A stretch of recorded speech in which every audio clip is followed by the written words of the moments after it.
So we just spent our first night camping off of the Blue Ridge Parkway, and the campground that we chose was called Sharondo Lake Campground. It is not right on the Blue Ridge. It's about 4 miles off of the Blue Ridge, just past Humpback Rocks, near mile marker 13 at Highway 664. And it is a National Forest Service campground. And I gotta tell you, it's probably one of the cleanest, nicest National Forest Service campgrounds I have ever been to. It's a gem. I mean, if you're planning to go on the Blue Ridge Parkway, you need to stay here. It's impressive. It is very quiet and peaceful. Has electric hookups, which was a plus. Has a water and dump station here, hot showers, flush toilets, a beautiful little lake that if during the summertime, I bet this place is packed out with swimmers and everything like that in the lake. Being in October, not so much, but it's very, very peaceful spot. Just beautiful, beautiful little area. Now I must tell you, once you turn off of the Blue Ridge onto Highway 664, it's straight. It's steep. It is steep. We didn't have any problem with the truck, but it's about a 2 mile, pretty steep, windy stretch because you're going from the top of the ridge down to the bottom. But it's so worth it when you get here. Oh my gosh, it's amazing. And again, it's only about 5 miles off of the Blue Ridge. It's really, really nice.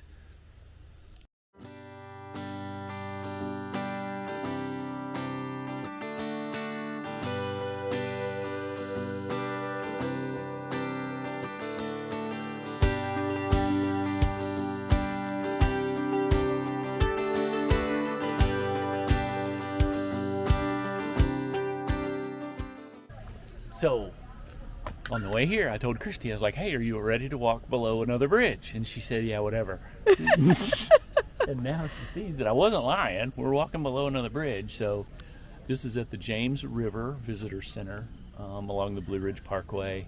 And we're going to go across to the Locks and Canals exhibit. It's like an old lock and canal system that used to be here.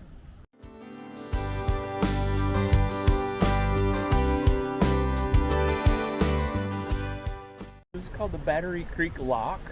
It says 1851 to 1880. It says this is a lift lock built in 1848, 15 feet wide, 21 feet deep, and 100 feet between the gates. And it lowered and lifted boats 13 feet, allowing them to pass to and from the river. Huh. The bottom is covered with original pine planking and walls are of local stone.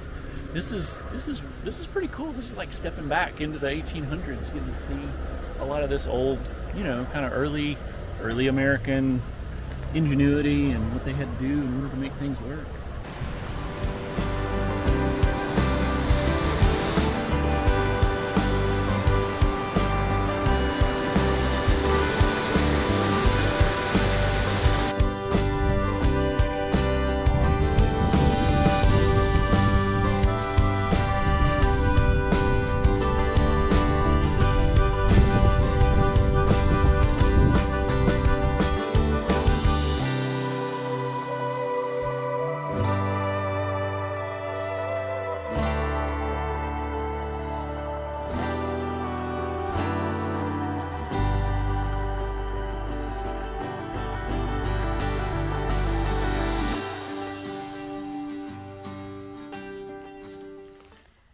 So the bridge is the spectacular thing, but everyone has their cameras pointed at two little otters that are playing in the river right here, and it is so cute.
this is the coolest spot, and what's so exciting about this area, the natural bridge, of course, and we got to see otters, but that George Washington carved his initials in the side of the natural bridge. There's a little box around it. We had to ask one of the rangers that's on site, and she pointed it out to us, but there's a white box around GW.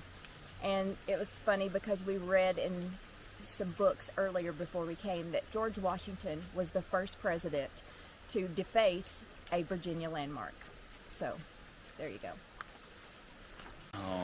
Natural Bridge State Park is pretty impressive. You would never know it, but up at the top of this, Highway 11 actually goes across that span of Natural Bridge. Believe it or not, that is cool. And we just saw a couple of otters and heron. So far this has been a really cool stop. It's about $9 a person to get in, and it's a really short hike down here to the arch. And they have a gift shop and all kinds of things to do nearby.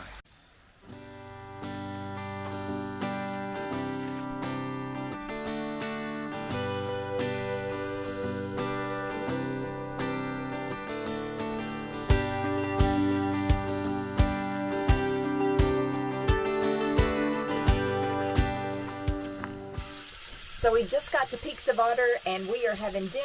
I am making sliced ribeye and pepper sandwiches, hoagies, with pepper jack cheese, and all of this is going to be sauteed in butter, and it's going to be yummy.